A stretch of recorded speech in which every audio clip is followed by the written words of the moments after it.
The living room is where you make life's most beautiful memories. But your sofa shouldn't be the one remembering them. The new life-resistant, high-performance furniture collection from Ashley is designed to withstand all the spills, slip-ups, and muddy paws that come with the best parts of life. Ashley high-performance sofas and recliners are soft, on-trend, and easy to clean. Shop the high-performance furniture in-store or online at ashley.com. Ashley, for the love of home.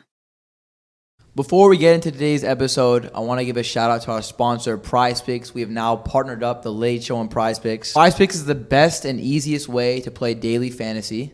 And what makes PrizePicks different is you're placing entries on players, not teams, scoring more or less than their stat prediction. And another great thing about PrizePicks is it's available in California, Texas, Florida, and many other U.S. states. All first-time users can use my promo code LADE, that's LADE. When you sign up, it'll give you 100% of what you deposit. So let's say you deposit $100, they'll instantly deposit match that and give you another $100 to make entries with. And like I said, I've been using PrizePicks personally for years. It's the most easy, quick way to make entries on sports. Good luck. Use my code LADE. Let's get back into the episode. Lakers in 6. Happy 2023, Lamar. It is 2023. Happy New Year, bro. Congrats, first of all, on Sex, Drugs, and Kardashians coming out. Oh. That was fire. Watch it with my family. Thanks, bro. That was random. I wasn't expecting that on the Lake Show, but your family, so thanks. Did you get emotional? We're Lamar fans. Oh, thank you, bro. Appreciate Grew up that. watching you. Appreciate that.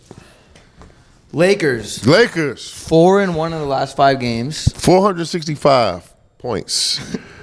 What is that? You want to talk about LeBron? I always want to talk about LeBron. God James. So if you didn't know, he's referring to how many points LeBron needs to pass Kareem in points. Yes. So making this season necessary for the Lakers and always got me in a good mood.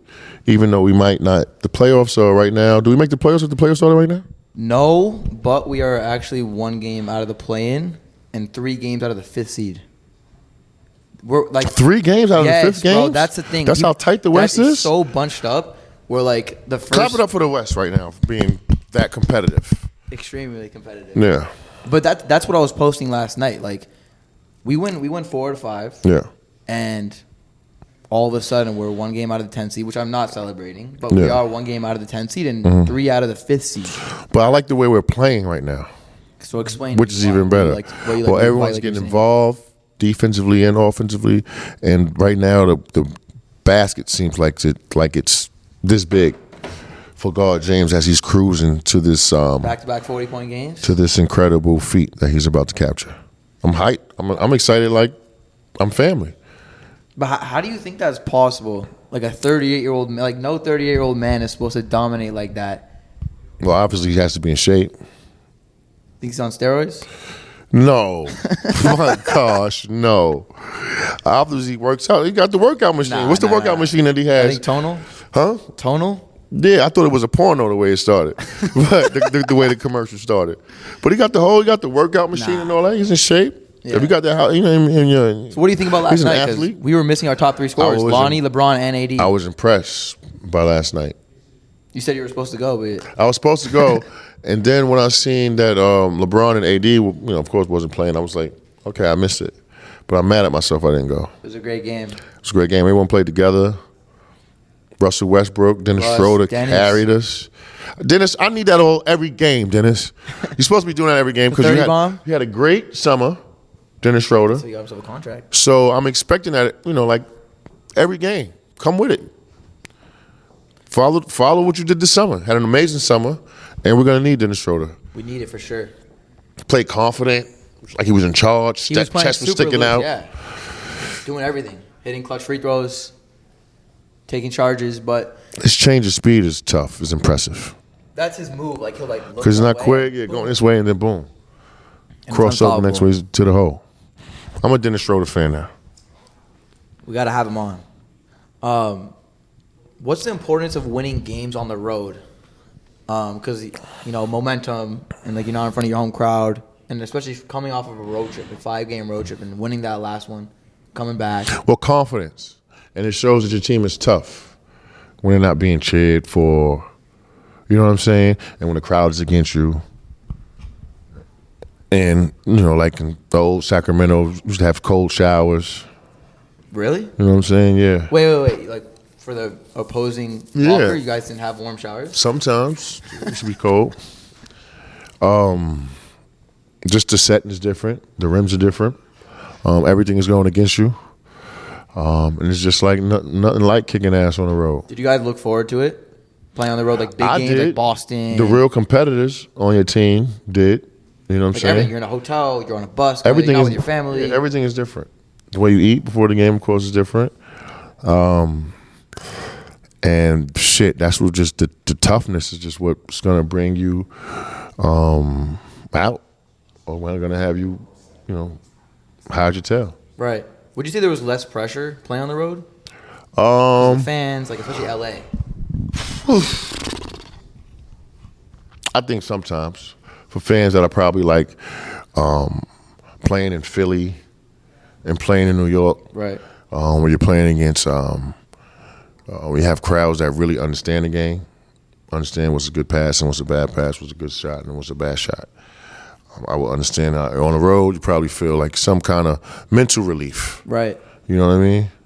Some kind of subconscious mental relief. But I used to love playing on the road, honestly, because if you could make a on a road, if you can make a move and get yeah, then that's when you're kicking ass. Yeah, and I was just in Orlando and Miami for the games, and that's when LeBron would dunk. Like LeBron had a crazy alley-oop from Austin Reeves, and everyone went nuts. Yeah. Magic fans included. But I seen that one that he had from Dennis Schroeder. Who were they playing against? That was in Charlotte. Yeah, I was in Charlotte. Yeah. That was impressive. This guy's 37 years old. He's 38. Getting more athletic. I think that was his birthday. I think the only thing that I don't know if there's a weakness to his game right now. Shoots it. Free throws from long range. He's on like 60%. Like I think he's shooting like high 70s, something like that. But maybe his first step isn't the same. Guard James. But he's still getting around everyone. You know what I mean? Yeah. Still defends. Still rebounds. Controls the game. I probably know what you're going to say, but do you think that he's a top 5 scorer in this league? Because we do have Luka, we have Tatum, we have Giannis, we have Embiid. Do you think he's a top 5 scorer?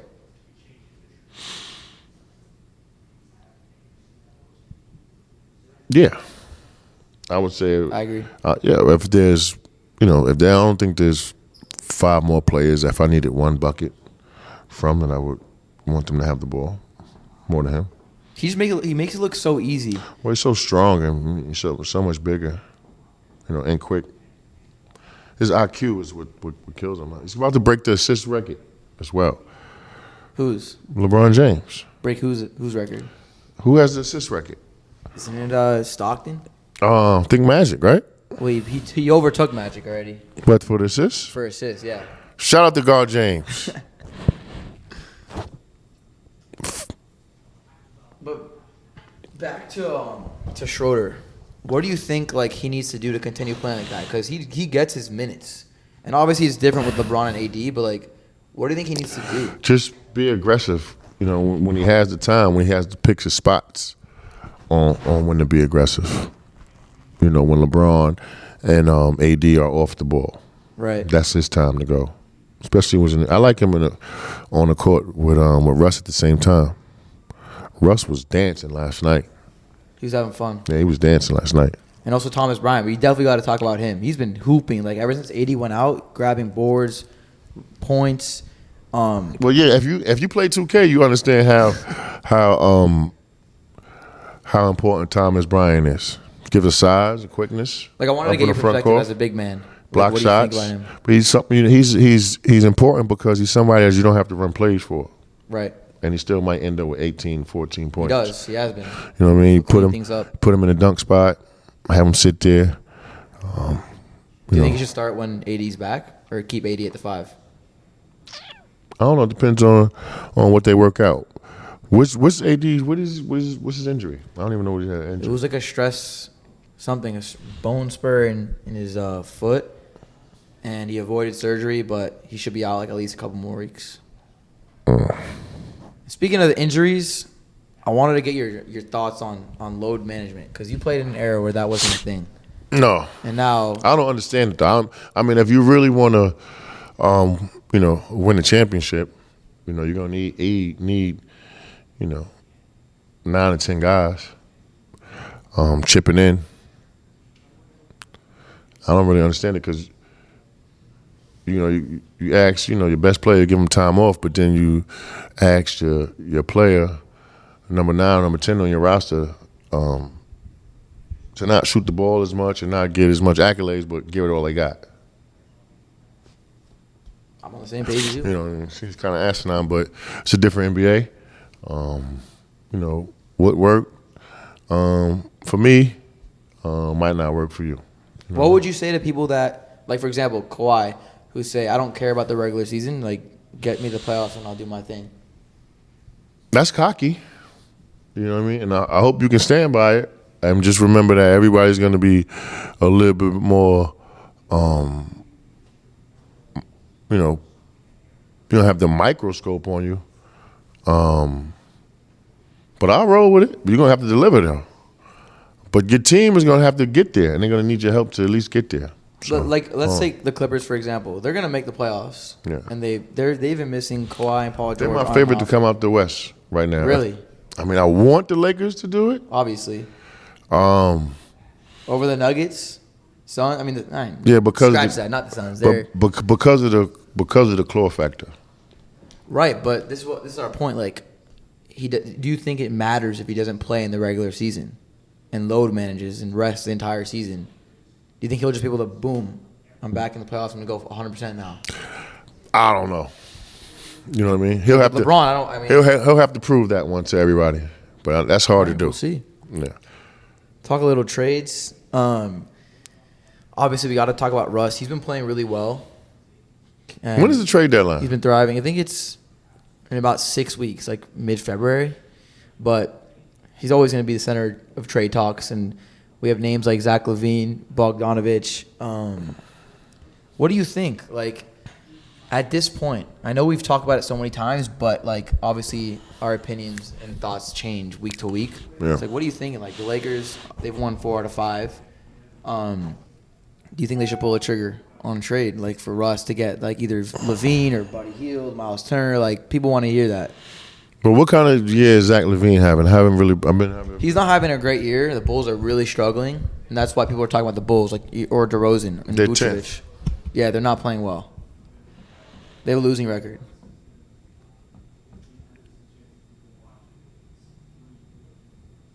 Well, the way DeMar DeRozan is playing, you know what I mean? Do you think he fits with LeBron and AD? Yeah, because he's a mid-range jump shooter. I don't think you have to start to play with him, and he could be a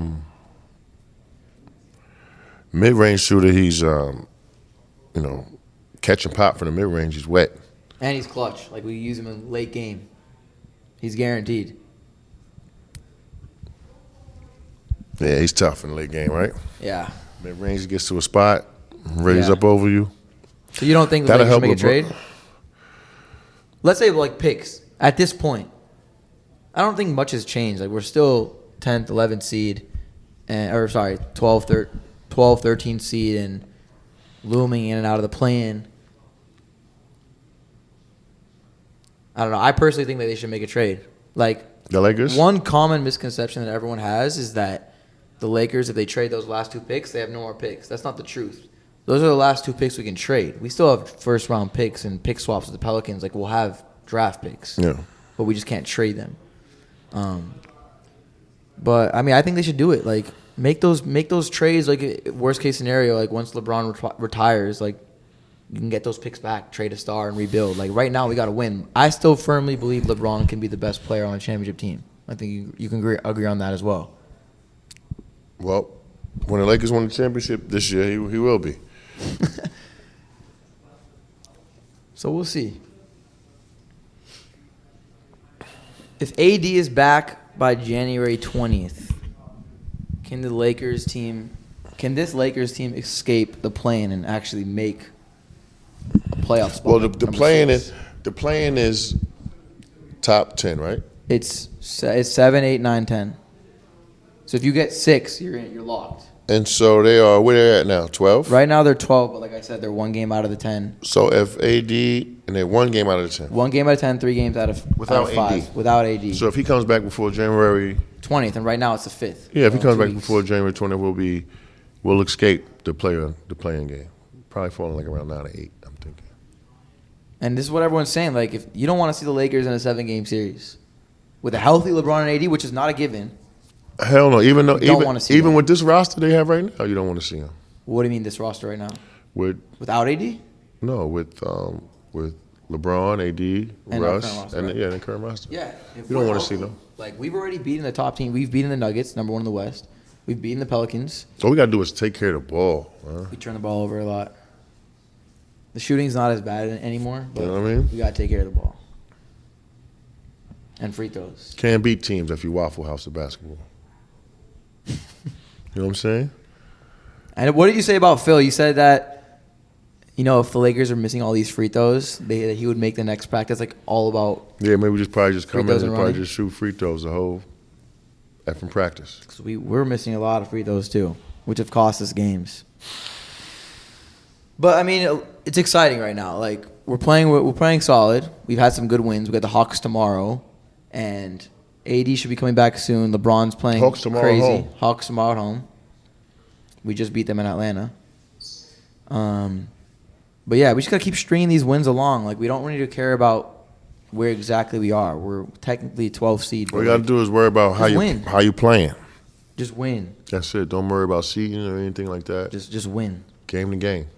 One at a time. Because they start, they put themselves in this hole. Right. 0-5 start, 2-10. So the only thing you can do is to play out of it. Win. Winning cures all. I want to talk about the NBA real quick before we wrap it up. I know you saw Spider Donovan Mitchell drop 71 points. So his stat line was 71, 8, and 11. Accounted for 99 points. Like with assists. 71, 8, and 11. So he accounted for 99, which is the most since Wilt's 100. So let me ask you, is that performance more impressive than Luka's 60, 20, 10, which has never been done before? And then how does that stack up next to Kobe's 81? Well, Kobe's 81. Only thing that's better than Kobe's 81 was Wilt's 100. Wilt? Remember, understand, Kobe's 81, we were down 25 points. Yeah.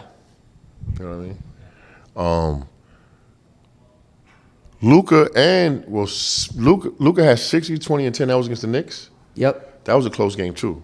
I'm pretty sure it went to overtime. Right? That was a close game, too. So Missed that's the free impressive. throw and caught the rebound and tied it up. And Spiders had the same thing happen, right? Same thing.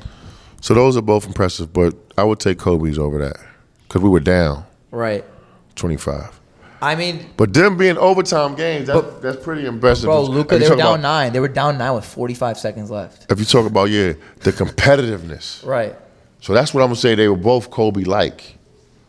Because they were down. The spirit, but just the competitiveness Right. of both games. For those going to be overtime games, tough games. Right. You're down Right. at some point. They were Kobe-like. What do you say is more impressive out of those two? If you can, because obviously they're great.